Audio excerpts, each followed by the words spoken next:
What's going on, YouTube? It's your boy Landaris, back at you with another video. Another morning, trying to get something, trying to make something happen, trying to finish up on some yards, trying to service your yards. You know, the well is running dry. The well is running dry.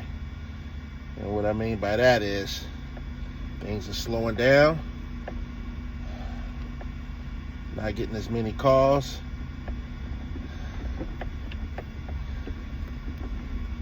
Yeah, the well is running dry. So hopefully I can survive this winter. If you put up some winter funds, good for you. If you had to tap into your winter funds like I did,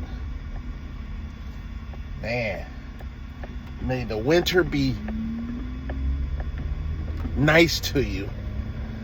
May the few couple of months that you got to deal with the bills and all that stuff be nice to you. Hopefully you can get through it. You'll get through it. You'll get through it. Even though we panic about it or he's going to get you through it. As long as you keep striving and hustling, he'll get you through it. Hey, now it comes to the point where you prioritize things in your business. You got to prioritize the bills. What bills can you get away with? What bills do you got to pay? You got to pay your mortgage. You got to pay your lights and stuff. But when it comes down to your credit cards and some of the miscellaneous bills that you got, hopefully you can stretch those. Hopefully you can stretch those till the season starts up in March. So you got, basically you got here in Missouri, I mean, everything's going to probably shut down after November. Like mid-November, going into Thanksgiving, everything's shut down. You might have some leaves to do in the month of November, but after November, that December hit, maybe one, and if you're lucky, one or 2 weeks in December, you can slide a cleanup, a leaf cleanup or something in. That'll get you about $500, $400, somewhere around there. That's gonna give you something that'll be like, oh, okay, all right, I owe this, let me pay on this. You know what I mean? So yeah, they must be getting this land ready over here. Somebody probably, I know somebody that bought the land over here, so maybe they got these surveyors out, and people out and stuff, but I'm just bypassing some things. Anyway,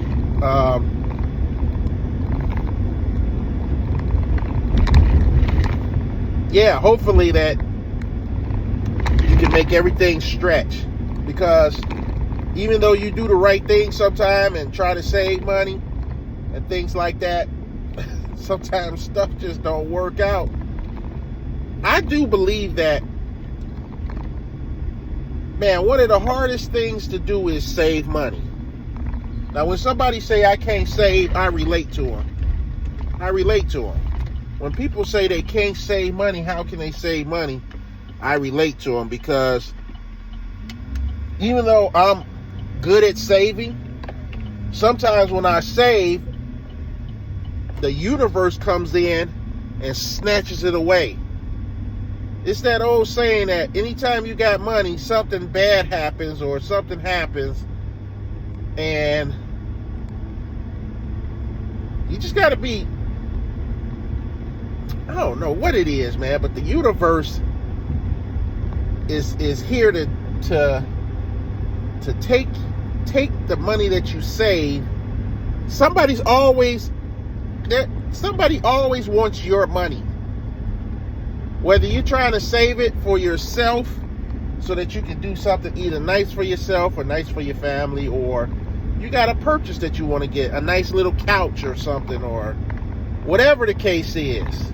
You want to do something to your vehicle that's going to be like, lift your truck up, or put some rims on your car, or get a nice stereo, or, you got an RV or something you want to do something with, When you start trying to save for a purpose, man, like, I be trying to save so I can try to invest my money. And sometimes you have to just say, forget it. You have to force yourself to save. You gotta force yourself to save. What I mean by that is, even though you got something coming up, you take that money and you tuck it. No matter what. No matter what. You tuck it.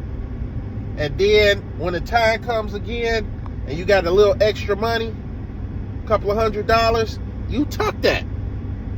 And don't touch it no matter what. You got to tell yourself that you're broke. You're broke. You're broke. Just so that you don't touch it. Just so you don't touch it. And you can't touch it. Don't touch it. Because if you touch it,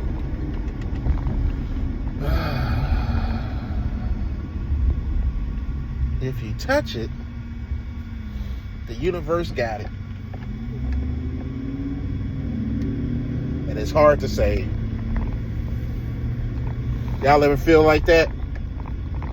Anytime you try to save some money, something comes along, and probably a bill comes, or if you got kids, they need it for something, and you're like, dang, I was trying to save that.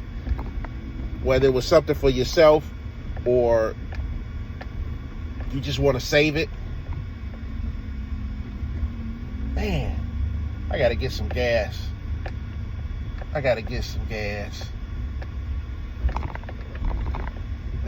Anyway, guys, just want to keep you up on things and share that with you, because, man, even though I set stuff aside, man, this year was brutal to me this year.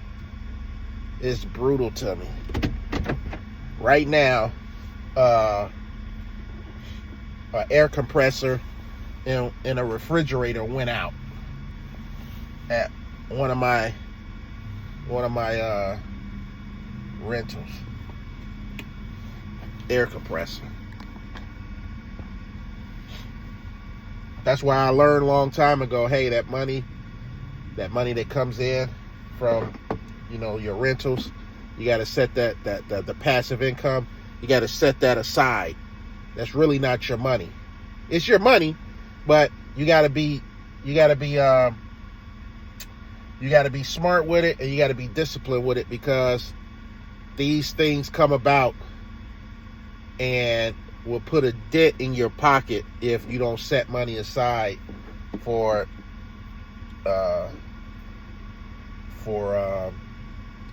repairs. And truth be told, owning property is a good thing, because you want to build equity into your properties and stuff. And eventually, after your equity build, you could probably try to extract it out and do things with it. But for the time being, man, it's not cracked up to be what they say it is. Because just think, things break down in your house, but when you got multiple places, you gotta fix those too. It's an up and down roller coaster as well. So don't let these internet guys tell you, man, owning property is easy, is this, is that. Man, it comes with a price too. It comes with a cost. And you better be able to pay that cost when things break down and stuff like that. Otherwise, it's going to be a headache. And a lot of people get out of the real estate because they just can't afford it because they got too many repairs that they have to deal with. And it's frustrating, and they just give it up and sell the place. So, you know, everything that you do in life has its twists and its turns. Even just owning a business, it's crazy, man. It's like, man, it's not always cracked up to be what they say it is. You know, you gotta find that drive and that reason why you're doing what you're doing. Otherwise, if you don't have that, you'll just let it go quick because you don't want to deal with the hassles. You don't want to deal with the repairs. You don't want to deal with the maintenance, you know, gassing up all the time for your trucks and your equipment. Man, this stuff adds up. And for a struggling business, you know, that money could get tight. Like, you have to get gas so that you can drive around and do your properties. I try to keep my gas on a half a tank all the time. Get down to a half a tank so that I'm not paying the full cost of a empty tank. I mean, I'm already putting $50-$60 in it when it's half full. If it goes all the way down to empty, man, I'm putting in over $100. That's on a good day. Don't let the gas go up. But anyway, guys, let me get out of here. Get this show on the road, and I'll get back with you on another video. Peace.